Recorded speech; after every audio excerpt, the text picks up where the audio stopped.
Sesampainya polisi di sana, di situ polisi yang ada 7 laki-laki lagi dalam kondisi tepar tuh abis pesta miras. Lalu dengan sigap polisi pun langsung ngambil HP mereka kan. Dan ketika HP itu digeledah, wah ternyata betul di situ polisi menemukan bukti berupa chat WhatsApp yang berisi rencana jahat mereka terhadap Vina.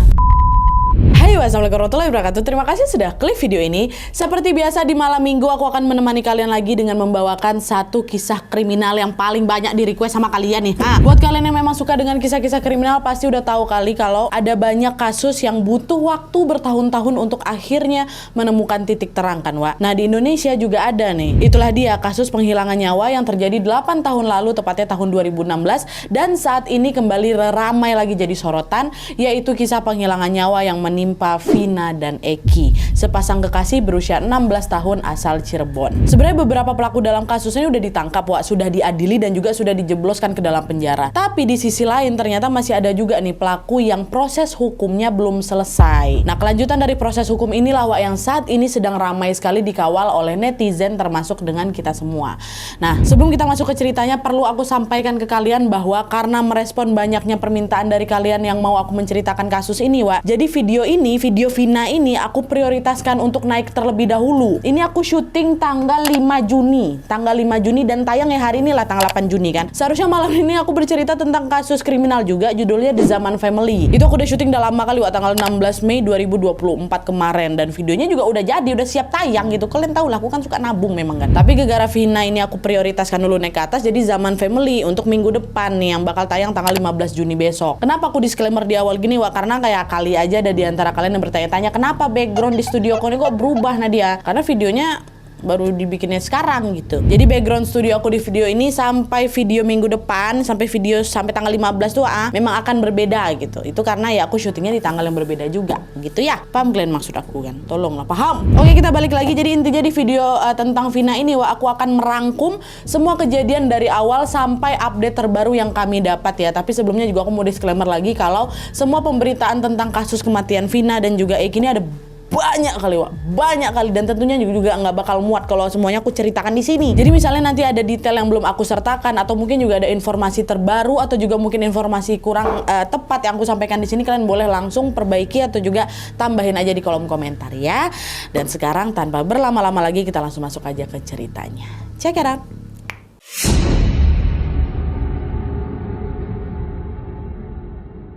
Oke, Wak, sebelum masuk ke kronologi kejadiannya, aku mau jelasin dulu sedikit tentang latar belakang Vina dan Eki atau korban-korban dari kasus ini, Wak, ya. Jadi, Wak, Vina Dewi Arsita atau yang lebih sering dipanggil dengan Vina ini lahir pada tanggal 16 Januari tahun 2000 di Cirebon, Jawa Barat, Wak. Vina ini adalah anak bungsu dari pasangan Ibu Sukaisih dan Bapak Wasnadi. Dilansir dari halaman Detik News, Wak, disebutkan bahwa Vina ini 4 bersaudara, tapi aku juga nggak menemukan informasi detailnya sih, tapi yang jelas dia ini punya kakak perempuan namanya Marliana. Sebagai anak bungsu, Wak, sejak kecil Vina ini senang bermanja-manja sama kakaknya, sama bapaknya, sama neneknya juga. Sedangkan kalau sama ibunya, Wak, Vina ini lebih sering berkomunikasi melalui telepon karena pada saat itu ibunya sedang bekerja di Malaysia. Nah, melihat ibunya yang kerja di luar negeri itu, hal inilah yang membuat si Vina itu ngerasa nggak tega gitu sama mamanya. Hingga suatu hari dia pun bilang lah ke kakaknya, ke Kak Marliana itu, dia bilang, "Mbak, aku pengen kerja jadi model lah. Aku mau bantu keluarga biar ibu bisa pulang ke Indonesia," katanya kayak gitu. Nah, sebenarnya Vina ini memang punya potensi besar, Wak, untuk jadi model. Dia ini pernah mendapat juara 3 di sebuah kontes kecantikan yang ada di kotanya. Tapi karena waktu itu mengingat si Vina ini masih berusia 16 tahun waktu ngomong kayak gitu, ya kakaknya ngomong, "Jangan dulu lah, Dek, kamu ini masih muda, udahlah lebih baik kamu fokus belajar aja sama ke sekolah dulu. Nanti kalau misalnya udah lulus, barulah itu mau kerjalah kamu," kata si kakaknya. Dah lah tuh kan, sesuai dengan nasihat kakaknya, Vina pun menahan keinginannya untuk menjadi model dan fokus untuk sekolah dulu. FYI, waktu ngomong ini, Wak, Vina tuh baru masuk kelas 2 SMK katanya. Kegiatan sehari-harinya Vina pun sebagian besar hanya dihabiskan di sekolah dan di rumah aja. Nah, biasanya, Wak, Vina ini baru mau keluar main itu kalau ada teman yang ngajak dia atau sesekali dia ini akan keluar bersama pacarnya yang bernama Eki. Nah, sekarang kita masuk ke latar belakangnya si Eki, Wak, ya. Jadi Nama lengkap Eki adalah Muhammad Rizky Rudiana, Wak. Dia merupakan anak tunggal dari Ibtu Rudiana dan istri pertamanya. FYI, orang tuanya si Eki ini memang bercerai, Wak. Dan dari sumber yang kami baca disebutkan kalau saat ini ayahnya Eki sudah menikah lagi ya. Nah, pada saat itu, Wak, Eki dan Vina ini sama-sama berusia 16 tahun. Berbagai sumber juga menyebutkan kalau pada saat itu si Eki ini tergabung dalam sebuah geng motor, Wak, namanya XTC gitu. Berbeda dari si Eki, sebenarnya Vina sendiri juga bukan anggota geng motor, Wak. Tapi karena dia pacaran dengan Eki, alhasil ya udah Vina pun mengenal lah itu beberapa temannya Eki di geng motor itu gitu kan. Jadi kenal dari tongkrongan lah gitu, wajar kayak gitu kan, Wak. Nah, terus pada suatu hari ketika si Vina sama si Eki ini lagi nongkrong sama kawan-kawan geng motornya itu, pernah nih, Wak, terjadi sesuatu hal yang tidak menyenangkan yang menimpa si Vina. Dimana pada saat itu ada seorang laki-laki temannya Eki dari geng motor lain diam-diam suka mencuri pandang nih ke arah si Vina. Kemana si Vina pergi, dia pasti selalu diliatin terus sama si orang ini. Dan hal itu terjadi berulang kali hingga pada suatu hari si orang ini nih ngaku kalau aku suka lo sama kamu, Vina, kata dia kayak gitu. Nah, mendengar pengakuan itu Vina langsung ditolaknya baik-baik, Wak, karena pada saat itu kan dia pacaran sama si Eki kan. Tapi si orang ini nggak peduli, Wak, dia terus dipepetnya terus si Vina. Bahkan dia ini udah mulai berani kurang ajar. Pernah pada suatu hari pas mereka ketemu di tongkrongan, si orang ini tuh sering kayak nyentuh badannya si Vina gitu loh. Kesal si Vina kan, dia curhat lah ke mamanya, dia bilang, "Ma, temannya Eki ini ada yang suka sama Vina tapi Vina nggak mau." Kata si Vina. Mamanya bilang, "Ya udah kalau gitu kamu tolak aja lah, Nduk. Dia kan juga tahu kamu pacarnya si Eki." Udah Vina tolak, udah Vina bilang pelan-pelan juga, tapi dianya malah ngelunjak, malah berani pegang-pegang Vina, kata si Vina. "Ya udah, Nduk, kamu sabar aja, ditolak baik-baik ya," kata ibunya. Nah, menuruti nasihat dari ibunya, Wak, Vina ini pun terus itu berusaha untuk menolak si orang ini, si laki-laki ini. Dari situ orang-orang mikir kalau masalah ini ya udah selesai, udah ditolak sama si Vina, ya udah gitu kan. Tapi ternyata tidak berselang lama kemudian sebuah peristiwa naas pun tiba-tiba terjadi menimpa pasangan ini, yaitu Vina dan Eki, Wak. Sekarang kita masuk ke kronologi kejadiannya ya.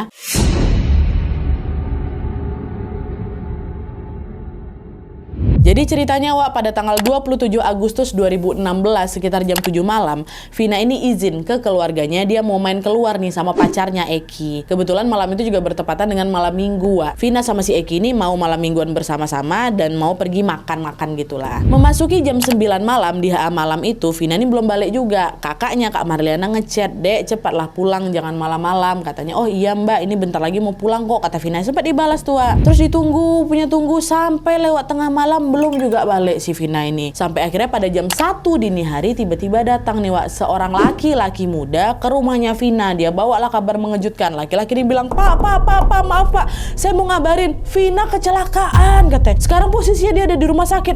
"Hah, astagfirullah, kecelakaan? Rumah sakit mana?" kata bapak ya kan. "Di RSUD Gunung Jati Cirebon, Pak," kata si laki-laki ini. Nah, mendengar jawaban itu, bapak sama kakeknya Vina pun langsung lah itu berangkat ke rumah sakit yang dimaksud. Sesampai di rumah sakit, Wak, ternyata udah ada polisi itu. Dan sama seperti yang disampaikan sama si laki-laki yang lapor tadi, Wak, di hadapan keluarganya Vina, polisi itu bilang, Vina dan Eki baru saja mengalami kecelakaan tunggal. Mereka menabrak trotoar dan tiang listrik di flyover Talun. Eki sudah ditemukan tidak bernyawa, Bapak, sedangkan Vina, anak Bapak, saat ini masih ditangani dokter. Jadi waktu itu Eki memang udah meninggal di tempat, Wak, tapi sementara si Vina masih hidup ya. Mendengar hal itu dengan panik, Bapak pun langsunglah segera masuk ke dalam ruangan untuk melihat kondisinya si Vina secara langsung. Dan betapa terkejutnya mereka ketika mereka melihat bahwa pada saat itu sekujur tubuhnya Vina, Wak, udah bersimbah darah. Kedua tangan, kaki, kepalanya remuk. Bahkan mohon maaf ya, kepala belakang ini katanya macam lembek kayak balon yang diisi air tuh, kata bapaknya. Dan saat itu kedua mata Vina ini masih terbuka, Wak, tapi kedua mata itu merah semuanya, jadi darah gitu loh isinya gitu. Nah, melihat kedatangan bapaknya, Vina ini masih hidup kan, tapi dia itu seolah-olah ingin mengatakan sesuatu, Wak, cuman suaranya nggak keluar karena napasnya tuh sengal-sengal gitu loh. Dengan perasaan yang hancur, bapaknya pun langsung lah itu memeluk Vina. Dan belum sempat mengatakan apa-apa, Wak, belum sempat Vina ini mengatakan apa-apa, hanya sekitarnya 1 menit lah setelah bapak itu datang, tiba-tiba Vina pun menghembuskan nafas terakhirnya. Sama seperti Eki, pada malam itu Vina juga meregang nyawa. Nah di sisi lain Wak, pada saat itu jasad Eki kan juga dibawa ke rumah sakit yang sama tuh sama Vina, sama-sama di rumah sakit Gunung Jati Cirebon tuh kan. Lalu nggak berselang lama kemudian pihak keluarga Eki juga datang nih ke rumah sakit itu. Lalu ketika pihak keluarga melihat kondisi jasadnya Eki, bapaknya kan nggak ngelihat kan, ini langsung keluarganya Eki langsung. Maksudnya tadi bapaknya si Vina kan nggak ngelihat si Eki, langsung ke tempatnya si Vina kan. Tapi waktu keluarganya si Eki datang Wak, mereka juga kaget karena jasadnya Eki ini sama parahnya macam si Vina Wak. Dahi si Eki pecah, wajahnya lebam, gigi depannya hancur, bahu kirinya patah, dadanya membiru. Melihat betapa parahnya kondisi jasad Eki ini Wak, Ibtu Rudiana, which is ayahnya si Eki ini langsung ngebatin, kok janggal ya, ini kok macam babak belur anak aku ini kecelakaan apa kayak gimana nih gitu. Nah meski merasa ada yang aneh di sini Wak, pada saat itu pihak keluarga belum bisa bertindak apa-apa nih kan karena polisi bilangnya kecelakaan kan. Ya udah mereka tuh percaya aja malam itu. Lalu di malam itu juga masing-masing dari keluarga mereka, baik keluarganya Vina ataupun keluarganya Eki pun memutuskan untuk segera membawa pulang jasad anak mereka supaya bisa cepat dimakamkan. Dah balik lah ini Wak semuanya kan. Keesokan harinya jasad Vina dan Eki pun dimakamkan di tempat yang berbeda. Vina di pemakaman umum Desa Pasindangan Gunung Jati Cirebon, sedangkan Eki di pemakaman keluarganya yang terletak di Desa Sutawangi, Majalengka, Jawa Barat. Dan setelah pemakaman ini selesai Wak, pada tanggal 31 Agustus 2016 atau 3 hari setelah Vina Eki ini meninggal dunia, pihak keluarganya Vina ini pun akhirnya mulai mencari informasi lebih detail lagi mengenai kecelakaan yang menewaskan Vina dan Eki. Lalu dari situlah Wak, kejanggalan demi kejanggalan mulai bermunculan. Jadi ceritanya Wak, pada hari itu adalah ini temannya Vina yang menginformasikan kalau HP milik Vina masih ada di kantor polisi nih Pak gitu kan. Dan pihak keluarga pun diminta untuk ngambil si HP itu. Yang datang ke kantor polisi ini Pak Wasnadi, bapaknya Vina. Lalu ketika Pak Wasnadi ini melihat HP-nya Vina, di situ beliau heran. Ini kok HP-nya masih utuh? Masa ya habis kecelakaan separah itu kok HP-nya aman-aman aja? Merasa ada yang janggal di sini, Pak Wasnadi pun nanyalah ke polisi. Pak, kemarin lokasi kecelakaannya di mana ya? Saya mau ngecek ke sana. Oh itu Pak, di jembatan flyover Talun Pak. Dari situ tinggal lurus saja dikit kata Pak polisi. Dengan cepat Pak Wasnadi ini pun langsunglah menuju ke jembatan itu, ke TKP tuh. Sesampainya di sana Wak, ternyata betul di lokasi itu tuh masih ada bercak-bercak darah yang udah ditutup pasir gitu lah Wak. Jadi sisa-sisa kecelakaan Vina sama Eki itu memang masih ada di sana gitu kan. Tapi ketika Pak Wasnadi ini memperhatikan kondisi trotoar sama tiang listrik yang ada di situ, ini kan kecelakaan gara-gara itu katanya kan. Lagi-lagi beliau merasa heran lagi. Kemarin katanya Vina sama Eki ini nabrak tiang listrik sama trotoar. Ini kok semuanya masih utuh, macam nggak pernah ketabrak motor Wak. Ini nggak mungkin, ini pasti nggak beres di situ kata bapak si Vina kan. Nah untuk membuktikan kecurigaannya itu, Pak Wasnadi ini pun balik lagi lah itu ke kantor polisi buat melihat motor yang kemarin digunakan sama Vina dan Eki pada saat kecelakaan. Lalu ketika dia melihat kondisi motor itu, kecurigaan Pak Wasnadi pun makin besar lagi karena ternyata motornya dalam keadaan utuh Wak. Semua badan motor itu masih lengkap, semua nggak ada yang pecah, nggak ada yang rusak, nggak ada. Di beberapa bagiannya memang ada lah lecet-lecet kecil, tapi Pak Wasnadi tahu kalau yang lecet-lecet kecil itu sebenarnya udah ada sejak lama gitu. Jadi bisa dipastikan Wak, Pak Wasnadi ini makin yakin lagi kalau lecet-lecet itu ya bukan hasil dari kecelakaan gitu loh. Tapi waktu itu Pak Wasnadi ini belum berani menyampaikan kecurigaan ini kepada siapa-siapa Wak, masih beliau simpan aja sendiri. Pak Wasnadi pun pergilah ini pulang ke rumah lagi kan sambil bawa HP-nya si Vina nih. Dan dia balik, dia ngerenung lah gitu. Lalu tepat di malam harinya sekitar jam 1 dini hari, Marliana kakaknya Vina ini tiba-tiba dapat telepon dari kawannya Kak Marliana. Melalui sambungan telepon itu dengan panik kawannya yang bilang, Mar kok di mana Mar? Ini adekmu masuk ke badan adekku. Katanya dia belum mau pergi Mar, soalnya ada hal yang mau dia sampaikan katanya. Masuk arwah Vina ini ke dalam adeknya si kawan ini Wak. Maksudnya gimana nih? Adekmu kesurupan Vina kata Kak Marliana kan. Iya cepatlah kau datang ke rumahku sekarang katanya. Dah lah tuh akhirnya Marliana sama Pak Wasnadi pun langsung meluncur ke lokasi berdua nih mereka. FYI orang yang pada saat itu kesurupan Vina adalah temannya Vina namanya Linda. Dan dari yang kami baca disebutkan kalau Linda sama Vina ini saling mengenal karena kebetulan pacarnya Linda ini juga merupakan anggota geng XTC tadi, geng motor yang juga diikuti sama mendiang Eki Tapi hubungan mereka tuh cuman sebatas teman saling kenal aja, bukan sahabat dekat gitu Dan sedikit tambahan informasi juga, konon katanya sejak kecil Linda ini memang sering kesurupan orangnya. Dah, lanjut lagi ya. Nah, ketika Pak Wasnadi sama Marliana sampai di depan rumahnya Linda, dari jarak sekian meter nih, belum ketemu dari jarak sekian meter, mereka berdua sudah mendengar suara tangisan perempuan yang sangat-sangat familiar yaitu suara tangisan Vina. Suaranya 100% sama dengan Vina. Bahkan cara nangisnya, dari logat bicaranya, semua sama persis. Dari apa video yang kalian lihat waktu si Linda tuh kesurupan, nah kayak gitulah suaranya Vina aslinya, Wak. Diverifikasi sama bapak sama kakak ya. Udah nih, ketika Pak Wasnadi sampai di depan pintu rumahnya Linda, si Linda yang waktu itu lagi kesurupan sama Vina, Wak, langsung berlari dia ke arahnya Pak Wasnadi sambil berteriak, "Bapak!" kata kayak gitu. Aduh, ya Allah. Sambil menangis sesenggukan, Linda pun terus memeluk Pak Wasnadi dengan sangat erat, Wak. Dan karena Pak Wasnadi ini tahu kalau suara yang keluar dari mulut Linda itu adalah suaranya Vina, dengan perasaan sedih, Pak Wasnadi pun memeluk Linda seperti memeluk anaknya sendiri. Macam mana? Sambil terus menangis, arwah Vina yang sedang merasuki Linda ini pun kemudian menceritakan kronologi sebenarnya yang terjadi di malam naas itu, Wak.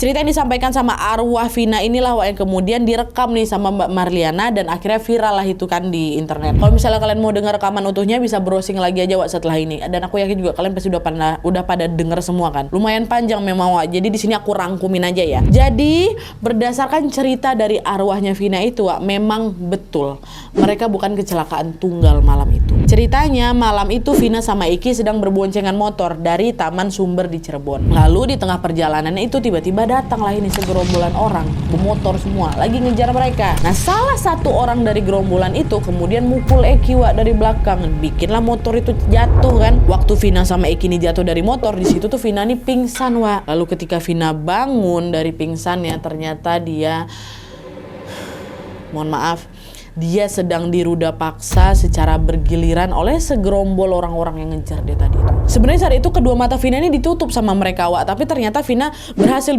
buka matanya kan, dan dia pun akhirnya melihat wajah-wajah pelaku nih. Nah, mengetahui Vina yang lagi buka mata, Wak, di situ para pelaku langsung ketakutan tuh. Akhirnya di sana dia nekatlah langsung disiksanya Vina. Tangan Vina dipukul pakai balok besar sampai patah tangannya, Wak, terus kepalanya juga dibenturkan ke motor, dibenturkan ke aspal gitu. Dan hal yang sama juga terjadi nih sama Eki, pacarnya Vina, dimana ketika Eki ini mau menolong Vina, dia juga ikutan tuh dikeroyok. Lalu setelah kondisi Eki sama Vina ini sudah tidak berdaya, barulah itu para pelaku-pelaku ini membuang keduanya di pinggir jalan dekat jembatan Talun tuh lah. Tubuh Vina sama Eki memang sengaja dibuang di sana agar terlihat seperti orang yang sedang mengalami kecelakaan. Kayak gitu, Wak. Dan selain menceritakan kronologi kejadiannya, Wak, ketika arwah Vina merasuki Linda ini, dia juga bilang kalau salah satu orang yang menyiksa mereka adalah temannya Eki yang namanya Egi. Ini jangan kebalik ya, pacarnya Vina namanya Eki pakai K, si pelaku namanya Egi pakai G ya. Masih ingat kalian tadi di awal aku cerita kalau apa, di tongkrongan si Eki ada salah satu orang dari geng lain, dari geng motor lain yang juga naksir Vina, yang suka kurang ajar nyentuh-nyentuh badannya si Vina tuh.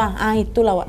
Laki-laki itu tuh lah si Egi itu. Konon katanya, Wak, Egi ini sakit hati sama Vina karena cintanya ditolak. Dan di sisi lain Egi ini juga merasa dendam sama Vina karena Vina pernah ngeludahin dia gitu loh. Vina ngelakuin itu juga ada alasan, Wak. Hal itu dia lakukan karena dia kesal dengan sikapnya si Egi ini yang suka ganggu dia. Orang Vina udah tolak baik-baik kok, tapi ternyata si Egi ini kan malah kurang ajar, malah dipegang-pegang ya badannya si Vina kan ya. Akhirnya situ Vina kesal, diludahin ya lah itu siapa, si Egi. Nggak terima dengan apa yang sudah dilakukan Vina, Egi pun langsung lah itu menyusun rencana balas dendam, yaitu dengan melecehkan Vina, Wak. Dan si Egi inilah yang jadi otak utamanya. Memang pada saat itu rencana awal mereka ini bukan untuk menghilangkan nyawa ke Vina, Wak, apalagi Eki. Niat udah cuman buat dilecehin aja gitu. Cuman karena Vina ini tiba-tiba buka mata, dia nengok nih siapa-siapa aja pelakunya, takut mereka. Akhirnya disitulah Vina sama Eki pun sengaja dihilangkan nyawanya sama mereka. Ya, jadi itulah, Wak, kronologi kejadian yang disampaikan Vina pada saat dia merasuki tubuhnya Linda ya. Nah terus, Wak, rekaman audio berisi kronologi kejadian yang disampaikan oleh arwahnya Vina ini yang direkam sama Kak Marliana itu dibawalah ke kantor polisi sama mereka. Sebenarnya pihak keluarga itu tahu betul, Wak, kalau rekaman ini sebenarnya nggak bisa dijadikan bukti valid dalam kejadian ini ya kan. Tapi jika diperhatikan apa yang disampaikan sama arwahnya Vina tadi ternyata juga sesuai nih dengan kejanggalan-kejanggalan yang memang mereka temukan di TKP. Mulai dari luka-luka yang nggak wajar, HP-nya Vina yang masih utuh, motornya juga masih utuh, kondisi trotoar sama tiang listrik di TKP juga baik-baik aja gitu kan. Kalau memang Vina dan Eki ini memang kecelakaan, masa ya nggak ada satupun barang mereka yang rusak gitu? Kan nggak masuk akal di sini kan. Akhirnya setelah polisi menerima laporan tentang kejanggalan-kejanggalan tadi, tepat pada saat itu juga polisi pun mulai, Wak, bergerak melakukan penyelidikan nih.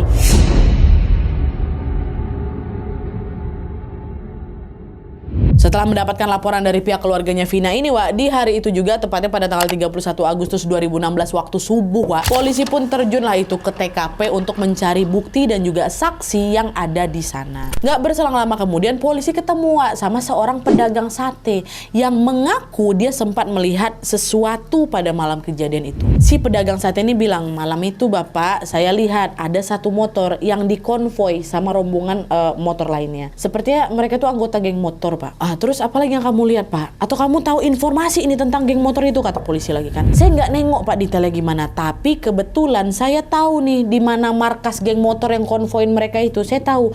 Cobalah Bapak periksa ke sana, kata si tukang sate. Nah, berbekal informasi dari tukang sate ini, Wak, polisi pun langsung lah meluncur ke markas tempat geng motor yang dimaksud ini. Sesampainya polisi di sana, di situ polisi nengok ada 7 laki-laki lagi dalam kondisi tepar tuh, abis pesta miras. Mereka teler 7 orang ini. Lalu dengan sigap polisi pun langsung lah ngambil HP-HP mereka kan, yang memang juga tergeletak di lantai gitu. Dan ketika HP-HP itu digeledah, Wak, ternyata betul di situ polisi menemukan bukti berupa chat WhatsApp yang berisi rencana jahat mereka terhadap Vina. Ada di situ. Dari chat itu, Wak, mereka saling berkoordinasi gitu untuk menggiring Vina dan Eki ke lahan kosong di depan SMP 11 Cirebon. Lalu di lokasi itulah mereka akan melakukan aksi bejatnya terhadap Vina. Ada semua dalam chat itu. Udah lah tuh kan, karena buktinya udah jelas nih, akhirnya 7 pemuda yang masih hoyong-hoyong ini langsung lah diringkus ke kantor polisi. Dengan kondisi yang memang masih sedikit teler itu, mereka terlihat kebingungan nih. Pak, ada apa nih, Pak? Kenapa kami ditangkap? Pak, ada apa nih? Kenapa? Kata mereka itu. Udah, ikut aja kok ke kantor polisi. Nanti dijelaskan di sana, kata polisi semua di situ. Dah, sesampainya di kantor polisi, ke-7 pemuda ini pun langsung ditodong sama pertanyaan mengenai Vina dan Eki. Lalu, Wak, pada saat mendengar pertanyaan itu, dengan kompak nih, masing-masing dari mereka jawab apa? Vina sama Eki, siapa mereka, Pak? Aku nggak kenal, katanya.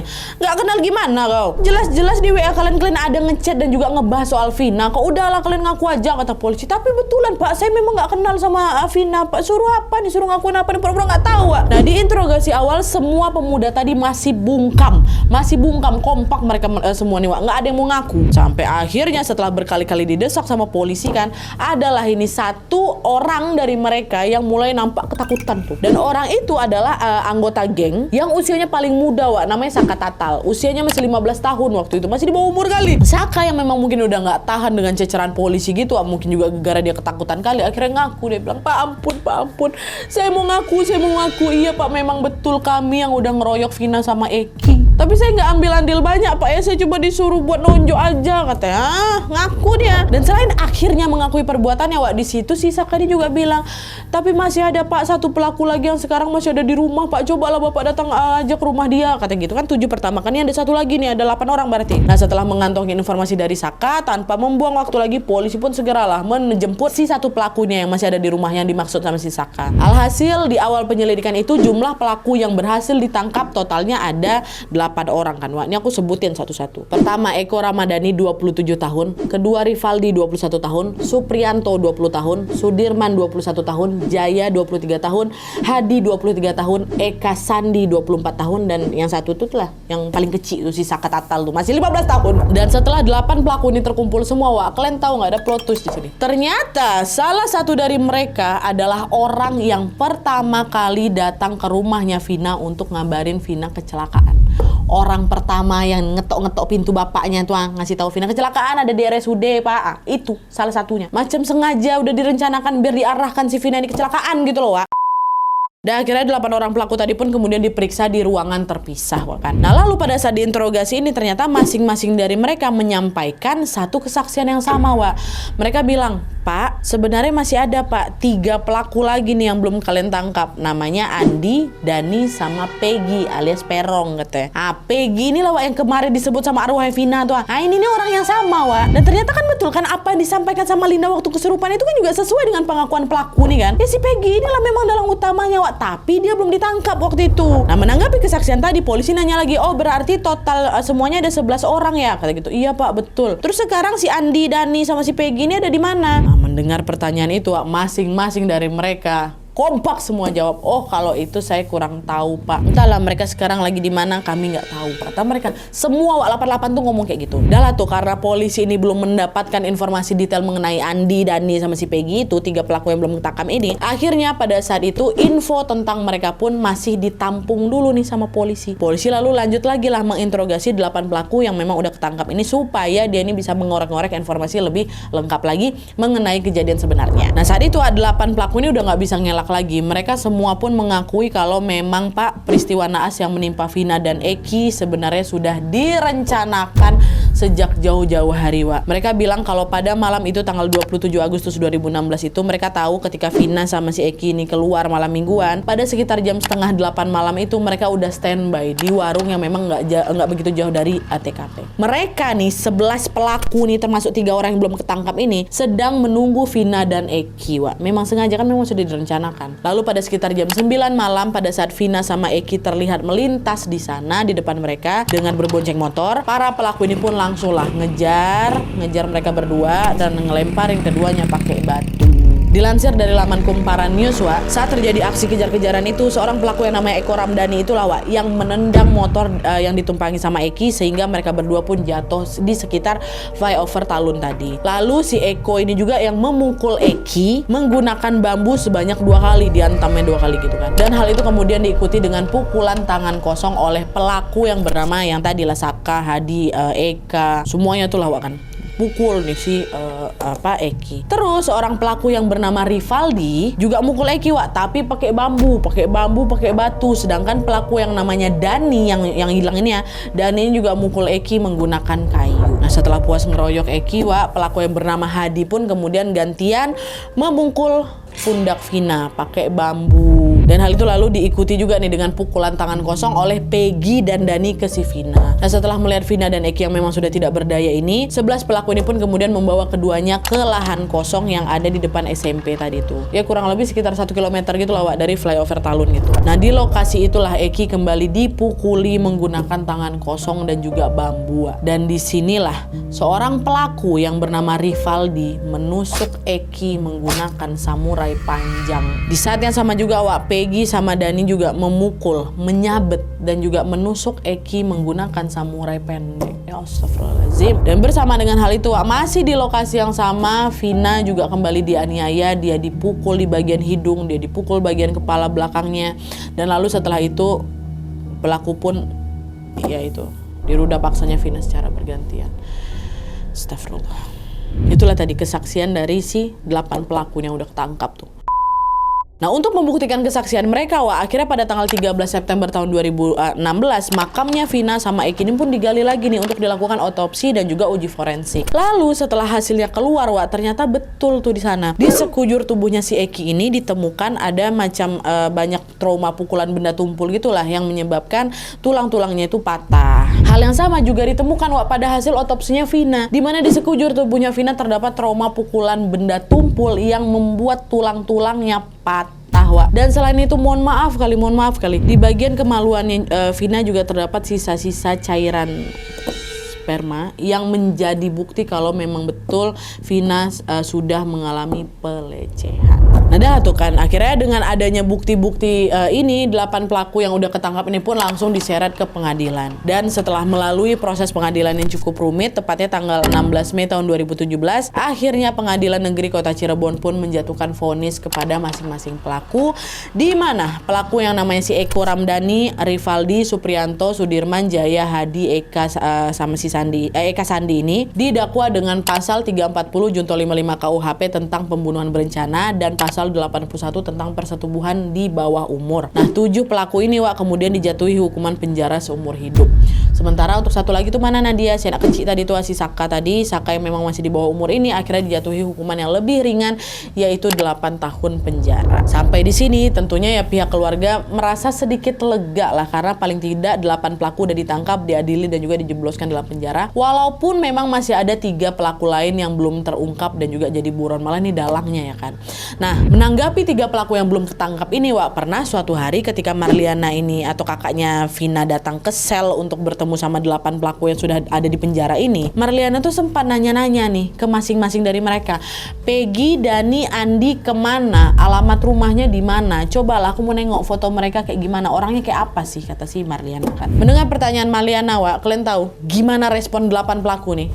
Anehnya waktu itu ya mereka semua si 8 pelaku ini sama-sama kompak lagi buat bungkam, Wak. Tidak ada satupun dari mereka yang mau ngasih keterangan lebih lanjut nih mengenai 3 pelaku yang masih buron itu. Ya kan harusnya mereka buka suara aja kan biar semuanya ketangkap, enak aja kami masuk sini masa komen bebas aja gitu kan. Ini enggak, Wak, mereka diam. Sikap mereka yang memilih bungkam ini tentunya ya bikin pihak berwajib jadi kesulitan lah kan dalam melanjutkan penyelidikan 3 orang yang hilang ini. Akhirnya buron lah 3 orang ini.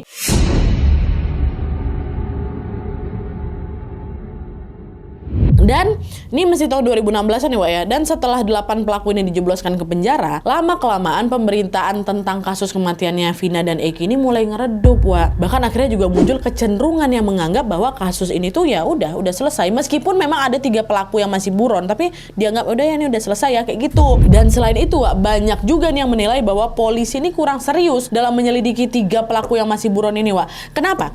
Karena ternyata 8 pelaku yang udah dipenjara sebelumnya tadi tuh tiba-tiba kalian tahu ditariknya kesaksian mereka.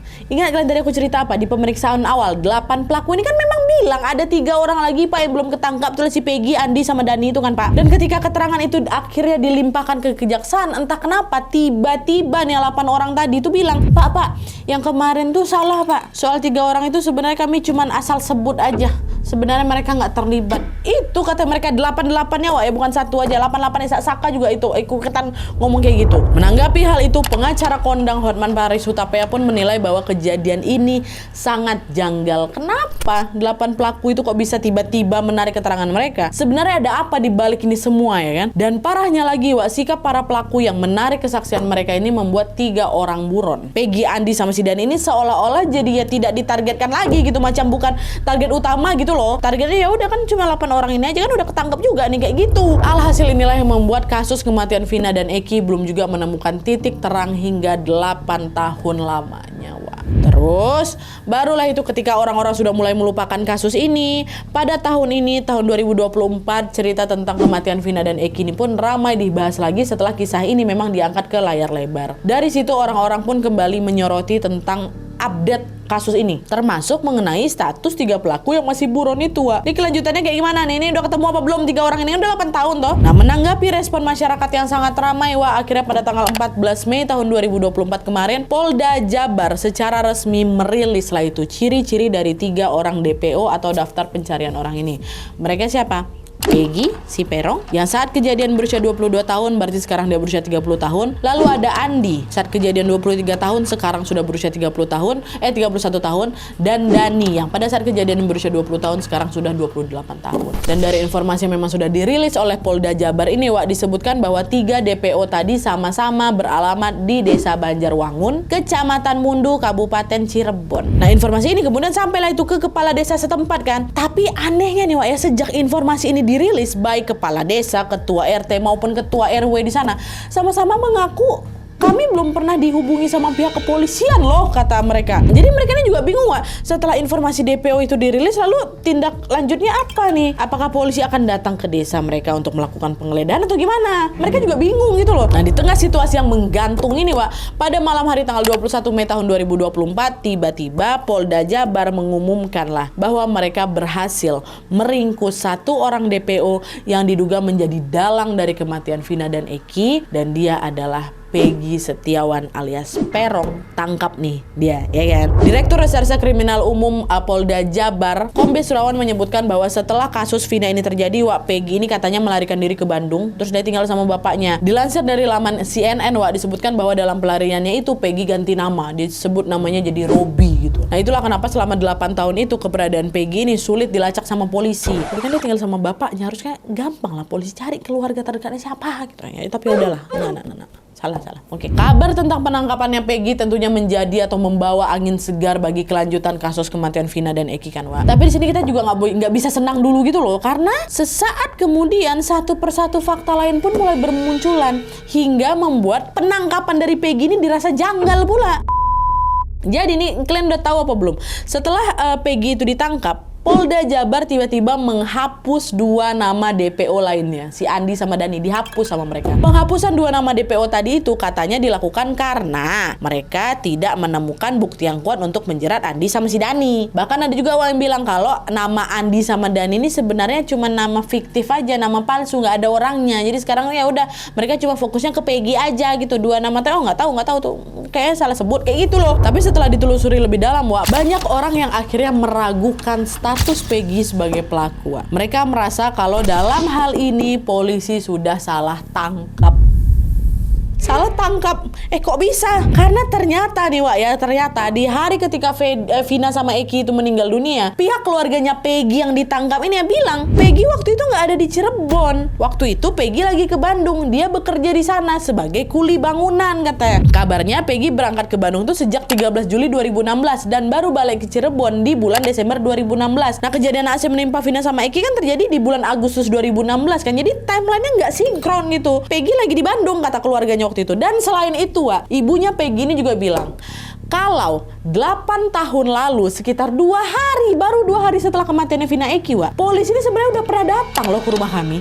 Udah pernah datang, bahkan dilakukan penggeledahan gitu. Bahkan juga pada saat itu motor milik si Peggy ini juga ikutan disita sama polisi. Ibunya juga bilang, Peggy lagi nggak ada di sini Pak, dia ada di Cirebon, di Bandung. Dia kerja sebagai kuli bangunan, dikasih tahu sama ibunya. Dan setelah ibunya memberikan penjelasan kayak gitu, polisi pergi nih. Dan setelah itu udah nggak pernah ada lagi pemeriksaan, Wak. Udah nggak ada. Nah, semua berjalan adem ayem aja, anaknya nggak ketangkap sampai akhirnya 8 tahun kemudian atau kemarin itulah tiba-tiba Peggy ini langsung diringkus sama polisi. Itu ya, hal ini ngebikin keluarganya Peggy ini jadi bingung. Ini kenapa harus nunggu 8 tahun nih? Apa karena kasusnya tiba-tiba viral nih makanya kalian ambil lagi anakku? Kalau memang Peggy ini bersalah, terus kenapa nggak ditangkap dari dulu? Toh 8 tahun lalu juga polisi udah datang ke rumah ini, udah ambil, udah sita motor anak aku. Kenapa nggak dari 8 tahun tuh aja ditangkap gitu kan? Kan janggal kali di sini kan, Wak. Nah, dugaan tentang salah tangkap ini makin hari makin panas katanya, Wak. Banyak orang yang merasa heran nih dan juga bertanya-tanya, katanya Peggy ini seorang kuli bangunan. Masa ya kuli bangunan punya power sebesar itu sampai bisa kabur dari kejaran polisi 8 tahun gitu loh. Karena selama ini orang-orang menduga kalau Peggy atau dalang di balik kasus kematiannya Vina sama Eki ini adalah orang penting katanya. Sehingga dia ini bisa dengan sangat mudah sekali bersembunyi dari kejaran polisi. Tapi kata ibunya dia orang kuli bangunan kok gitu loh. Nah, sejalan dengan dugaan tadi, Wak, belakangan ini netizen kembali dibuat geger juga nih. Karena di sosial media beredar informasi yang menyebutkan bahwa mantan Bupati Cirebon yang inisialnya S, Wak, diduga punya anak bungsu. Anak bungsunya namanya Peggy Setiawan. Apa jangan-jangan pelaku yang sebenarnya nih anak bupati? Dan dugaan ini juga sejalan, Wak, sama artikel berita yang ditulis di ayobandung.com, di mana dalam berita itu disebutkan bahwa kata mereka nih ya, ada seseorang yang mengaku sebagai mantan tim ses atau tim sukses kemenangan dari Pak S tadi, Bapak Bupati dulu tuh lah, pada saat kampanye pencalonan Bupati kemarin. Dan orang inilah, Wak, yang mengkonfirmasi bahwa Pak S ini memang punya anak namanya Peggy. Dikonfirmasi sama mantan tim ses ini, tapi entah betul entah enggak, Wak, ya aku cuma nyampein apa dituliskan di artikel tadi aja. Warga Cirebon yang khususnya mungkin ada tim ses dari Pak S juga yang dulu. Siapa tahu juga Bapak Ibu tim ses lagi nonton video aku nih, tolong konfirmasinya. Awak jadi ikut tadi buat bingung kan, Wak? Nah, terus nih update terbaru yang aku dapat tentang kasus ini adalah sampai hari ini polisi masih mendalami keterlibatan Peggy dalam kematian Vina dan juga Eki, Wak. Apabila Peggy ini terbukti bersalah, maka dia terancam mendapat hukuman mati. Dan untuk membuktikan hal itu, polisi sedang menyita dan juga memeriksa HP milik kerabat dekatnya Peggy yang juga bekerja di Bandung sebagai kuli bangunan juga, Wak. Penyitaan itu bertujuan untuk mencari tahu apakah pada saat kejadian ini Peggy itu betulan lagi ada di Bandung atau enggak gitu. Dan selain itu, menanggapi santernya isu salah tangkap, Wak, dari yang kami baca nih di internet, katanya ada 65 pengacara yang secara sukarela siap memberikan pendampingan hukum terhadap Peggy Setiawan, Wak. Jadi sampai hari ini kasus kematian Vina dan Eki masih belum final, Wak, ya. Kita sama-sama kawal aja lah, dan kita juga sama-sama doakan semoga kasus ini segera mendapatkan titik terang dan pelakunya segera langsung ditangkap semua. Amin ya rabbal alamin. Oke, Wak, jadi itu rangkuman dari kasus penghilangan nyawa yang menimpa Vina dan Eki. Padahal cuma rangkuman.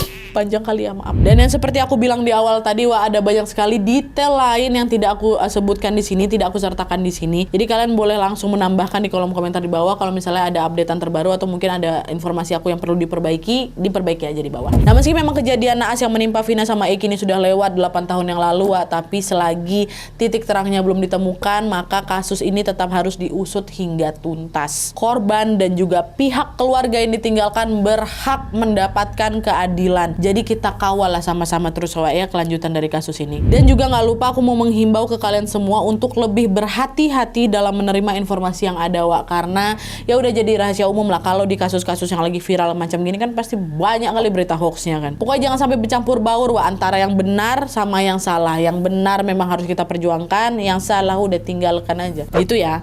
Ya, tolong dipilah-pilah informasinya, Wak. Dan sebelum videonya aku akhiri, jangan lupa juga untuk terlebih dahulu mengirimkan Al-Fatihah untuk mendiang Vina dan Eki. Semoga mereka mendapatkan tempat terbaik di sisi Allah Subhanahu wa taala. Amin ya rabbal alamin. Oke, Wak, jadi sekian dulu videonya. Terima kasih banyak yang sudah menonton. Kalau kalian suka video ini, klik like-nya. Jangan lupa komen di bawah tidak ada dan saran-saran video selanjutnya. Jangan lupa nyalain notifikasinya supaya kalian tahu kalau aku upload video baru. And as always, jangan lupa untuk klik tombol subscribe supaya kalian sama-sama tahu informasi menarik dan menegangkan dari channel aku. See you next video, bye.